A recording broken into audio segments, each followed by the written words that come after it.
हमारी कहानी की शुरुआत होती है अमेरिका की एक बेहद सख्त सुरक्षा वाली जेल से, जहां कई कैदी मेहनत मजदूरी में लगे हुए हैं। इसी जेल में एक नौजवान गार्ड पाल काम करता है। उस समय पाल वॉशरूम में था और असहज महसूस कर रहा था, क्योंकि उसे पेशाब में जलन जैसी समस्या हो रही थी, शायद किसी संक्रमण के कारण। तभी वहां उसका एक साथी गार्ड आता है और बताता है कि एक नया कैदी जेल में लाया गया। जेल के बाहरी हिस्से में गार्ड पर्सी उस कैदी को भीतर लेकर आ रहा था। पर्सी बार बार ऊंची आवाज में चिल्ला रहा था, डेड मैन वॉकिंग। इसका मतलब है मरने वाला कैदी आ रहा है, क्योंकि उसे फांसी की सजा सुनाई गई थी। पर्सी का स्वभाव बेहद रूखा था। वह न सिर्फ कैदियों से दुर्व्यवहार करता, बल्कि अपने साथियों से भी ठीक बर्ताव नहीं करता था। थोड़ी देर में वो नया कैदी अंदर लाया जाता है, जहां पाल खड़ा होता है। पाल उस कैदी को उसकी सेल तक लेकर जाता है और नाम पूछता है। कैदी जवाब देता है, जॉन कॉफी। उसका शरीर बेहद विशालकाय था, लेकिन उसका स्वभाव और बोलचाल किसी बच्चे जैसी मासूमियत लिए हुए थी। कॉफी पाल से डरते हुए पूछता है, क्या रात में लाइटें बंद कर दी जाती हैं? मुझे अंधेरे से डर लगता है। पाल मुस्कुराते हुए जवाब देता है, नहीं, यह रात में भी रोशनी रहती है, घबराओ मत। जॉन कॉफी ने जाने से पहले पाल की ओर हाथ बढ़ाया। सभी गार्ड सतर्क हो गए, लेकिन पाल ने सहजता से उससे हाथ मिलाया। जैसे ही पाल जाने लगा, कॉफी की आंखें भर आई और वो बोल पड़ा, मैंने बहुत कोशिश की रोकने की, लेकिन रोक नहीं पाया। पाल को उसकी ये बात समझ नहीं आई। बाद में जब वह कॉफी की फाइल पढ़ता है तो असली मामला सामने आता है। फाइल में लिखा था कि एक गांव में दो छोटी बच्चियां अचानक गायब हो गई। पूरे गांव ने उन्हें ढूंढते हुए जंगल छान मारा। वहां सबने देखा कि जॉन कॉफी के हाथों में दोनों बच्चियों की लाशें थी और वह जोर जोर से वही बात दोहरा रहा था, मैंने कोशिश की लेकिन बचा नहीं पाया। इस घटना के बाद सबने समझा कि बच्चियों का हत्यारा जॉन ही है और अदालत ने उसे मौत की सजा दे दी। यह सब पढ़ने के बाद पाल अपने एक साथी गार्ड के साथ उस इलेक्ट्रिक चेयर को साफ करने लगता है, जिस पर कैदियों को बिठाकर बिजली का झटका देकर मौत दी जाती है। इस जेल में वैसे भी केवल उन्हीं कैदियों को रखा जाता है जिन्हें मौत की सजा सुनाई गई हो। उसी वक्त उन्हें बाहर से किसी के ठहाके सुनाई देते हैं। बाहर जाकर वे देखते हैं कि उनका एक साथी गार्ड जोर जोर से हंस रहा है और कहता है, देखो सामने क्या है। सामने एक चूहा होता है, जिसे वह गार्ड बिस्किट का टुकड़ा देता है। चूहा बिस्किट उठाकर सीधे काल कोठरी के कोने में बने किसी सुराख से अंदर चला जाता है। तीनों गार्ड्स को शक होता है कि कहीं ये चूहा जेल की दीवारों में छेद करके बड़ा रास्ता न बना दे और कोई कैदी भागने की कोशिश न कर दे। इसलिए वो फौरन उस काल कोठरी का पूरा सामान बाहर निकालकर चूहे को ढूंढते हैं, लेकिन चूहा कहीं दिखाई नहीं देता। अब ये तीनों हैरान थे। तीनों आदमी मिलकर भी एक चूहे को नहीं पकड़ पाए। अगली सुबह वही चूहा एक बार फिर नजर आता है। दो गार्ड्स उसे देखते हैं और हंसते हुए उसे बिस्कुट खाने को देते हैं। वही पास में पर्सी भी मौजूद होता है। चूहे को देखकर उसका पारा चढ़ जाता है और वो गुस्से में कड़क बड़बड़ाता है, इस बार इसे खत्म कर दूंगा। वो चूहे की ओर लपकता है, लेकिन चूहा फिर से फुर्ती से भागकर काल कोठरी की दीवार में चला जाता है। पर्सी खींचकर काल कोठरी का सामान बाहर फेंकने लगता है। तभी पाल और उसका साथी वहां पहुंचते हैं। पाल का साथी उसे बताने लगता है, कल भी यहाँ कोशिश वे कर चुके हैं, लेकिन पाल मुस्कुराकर कहता है, रहने दो, आसान होने दो इसे, थोड़ी मेहनत भी कर लेगा। पर्सी ने घंटों मेहनत की, हर सामान बाहर निकाल डाला, लेकिन चूहा हाथ नहीं आया। अब उसे वही सारा सामान वापस उसी जगह रखना था। उसकी मेहनत भी बेकार हो गई और झुंझलाहट में वह अपने ही एक साथी गार्ड पर चिल्लाने लगा। तभी पाल के दोस्त ने गुस्से में आकर उसका कॉलर पकड़ लिया। पर्सी तिलमिलाया और गुस्से में धमकाया, अगर मुझे हाथ लगाया तो तेरी नौकरी खा जाऊंगा। असल में पर्सी का रुतबा था, वो गवर्नर के जानने वालों में से गिना जाता था और अक्सर इस बात का घमंड भी करता था। उस वक्त अमेरिका की आर्थिक हालत खराब चल रही थी। लोगों को काम मुश्किल से मिलता था और एक बार नौकरी छूट जाए तो दोबारा मिलना नामुमकिन जैसा था। इसलिए ज़्यादातर लोग पर्सी की बातों को सह लेते थे, लेकिन पाल उन लोगों में से नहीं था। उसने ठंडे स्वर में जवाब दिया, मुझे पता है तेरे रसूख कितने दिन चलेंगे, लेकिन अगर दोबारा तूने किसी गार्ड को डराया धमकाया तो मैं चुप नहीं बैठूंगा, चाहे मेरी नौकरी ही क्यों न जाए। अगले दिन जब पाल अपने काम में लगा था, तभी एक कमरे से ठहाके सुनाई दिए। आवाज उस कैदी की थी जिसका नाम डेल था। पाल ने जाकर देखा तो हैरान रह गया। वही चूहा जिसको तोड़ते हुए सब परेशान थे, अब डेल के पास बैठा था। डेल उस चूहे से जैसे खेल रहा था, जैसे वह उसका अपना दोस्त हो। वह कहता है, ये मेरा पालतू है, मेरी बात समझता है, देखो। डेल एक रोल कागज फेंकता है और चूहा उसे दौड़कर वापस ले आता है। उसने उस चूहे को नाम दिया था मिस्टर जिंगल्स।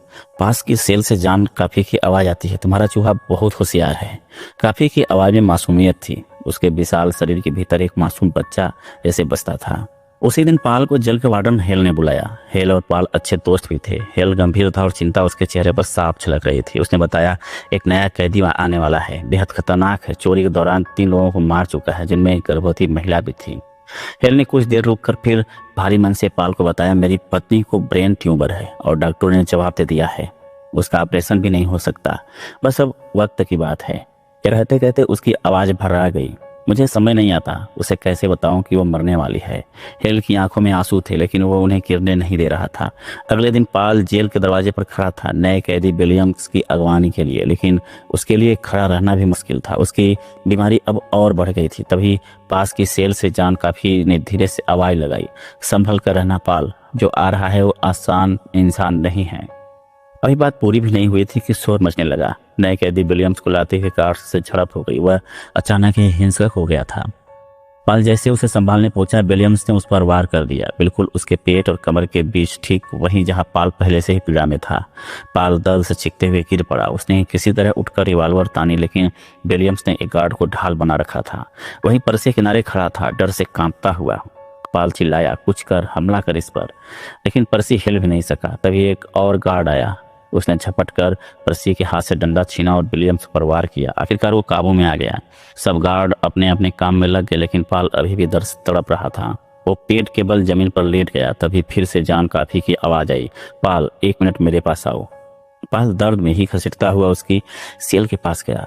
काफी ने धीरे से उसे पकड़कर उस जगह पर हाथ रखा जहां उसका इन्फेक्शन था। अचानक बल्ब की रोशनी तीव्र हो गई, फिर इतनी बढ़ी कि फट ही गई, और जैसे जैसे रोशनी फैली, पाल की तकलीफें भी गायब होती गईं। काफी ने गहरी सांस ली, फिर बैठते ही जोर से खांसने लगा और उसके मुंह से काली राख जैसी चीज निकली, जो हवा में घुलकर गायब हो गई। पाल हक्का बक्का रह गया। तुमने क्या किया? जान काफी बोला, बस तुम्हारी मदद की है, अब मैं थक गया हूँ, सोना चाहता हूँ। थोड़ी देर बाद जब पाल वॉशरूम गया तो उसे एहसास हुआ दर्द एकदम गायब है, वह पूरी तरह ठीक हो चुका है। अब उसके मन में जान काफी को लेकर भावनाएं बदलने लगी थी। वह उस वकील से मिलने गया जो जान के केस की फाइल देख रहा था। पाल जानता चाहता था कि काफी का कोई आपराधिक इतिहास है या नहीं। वकील ने बताया, उसे पहली बार उसी दिन जंगल में देखा गया, तो बच्चियों की लाशों के साथ। इससे पहले उसका कोई रिकॉर्ड नहीं था। शायद वो किसी काम की तलाश में इधर उधर भटक रहा हो। इधर विलियम्स की हरकतें दिन ब दिन बढ़ती जा रही थी। वो कभी गार्ड्स के चेहरे पर थूकता, कभी कपड़ों पर पेशाब कर देता। एक दिन तो उसने पर्सी को पकड़ लिया और डर के मारे पर्सी की पैंट भीग गई। अब उसे काल कोठरी में डाल दिया गया। उधर डेल की फांसी का दिन नजदीक आ रहा था, लेकिन वो चिंता में था। मेरे बाद अब मिस्टर जिंगल्स का क्या होगा? गार्ड्स ने उसे दिलासा दिया, हम उसे सर्कस भेज देंगे, वहाँ अच्छा रहेगा। तभी अचानक मिस्टर जिंगल्स, वही चूहा, बाहर निकलता है और पर्सी ने उसे पैर से कुचल दिया, मानो कुछ हुआ ही न हो। डेल फुट फुट कर रो पड़ा। जान काफी ने कहा, उसे मेरे पास लाओ। पाल ने चूहे को उठाया और जान के हाथों पर रख दिया। काफी ने अपनी हथेलियों में चूहों को सहेजा, फूंक मारी। एक तेज रोशनी उसके हाथ से निकली और फिर वैसे ही राख उसके मुंह से निकलने लगी। सभी हैरान रह गए और अगले ही पल मिस्टर जिंगल्स फिर से जिंदा होकर डेल की ओर दौड़ पड़ा। अब वक्त था डेल को फांसी देने का। इस बार पर्सी को डेथ टीम का इंचार्ज बनाया गया था। उसने वादा किया था कि अगर उसे एक बार यह जिम्मेदारी मिल गई तो वह यहाँ से ट्रांसफर ले लेगा।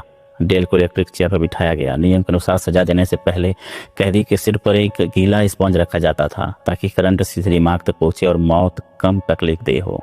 लेकिन पर्सी ने जानबूझकर सूखा स्पंज रखा ताकि डेल को तड़पा तड़पा कर मारा जाए।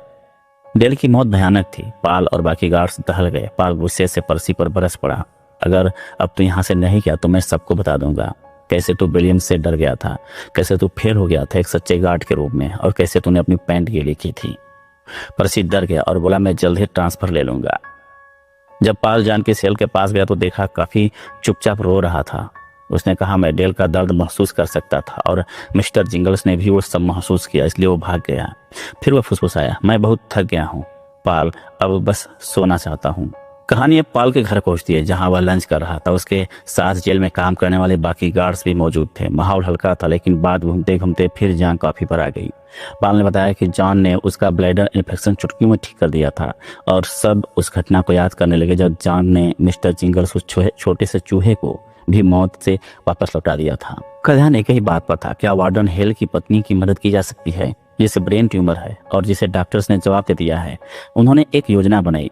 जान काफी को रात के समय चोरी छुपे वार्डन के घर ले जाया जाएगा। रात हुई। योजना के पहले चरण में उन्होंने साथ वाले सेल के खतरनाक कैदी विलियम को बियर में नींद की गोलियां मिलाकर पिला दी और पर्सी को, जो अक्सर अपनी हरकतों से सबको तंग करता था, काल कोठरी में बंद कर दिया गया। लेकिन जैसे ही वे जान को बाहर ले जा रहे थे, विलियम ने अचानक होश में आकर जान का हाथ कसकर पकड़ लिया। जान कांपने लगा जैसे कोई जहर उसके शरीर में फैल रहा हो। विलियम ने उसकी कलाई कुछ पल पकड़े रखी और फिर अचानक से बेहोश होकर गिर गया। जान की आंखों में कुछ बदल चुका था और वो अब पहले से ज्यादा थका और बोझिल लग रहा था। जेल से बाहर निकलते ही जान ने पहली बार खुला आसमान देखा। उसने घास को छुआ, मिट्टी की खुशबू को महसूस किया। उसके चेहरे पर बच्चे जैसी मासूम मुस्कान थी, जैसे किसी कैदी को पहली बार दुनिया को छूने का मौका मिला हो। जब उसे गाड़ी में बैठाया गया, एक गार्ड ने पूछा, तुम्हें पता है हम कहाँ जा रहे हैं? जान बोला, हाँ, एक औरत की मदद करने।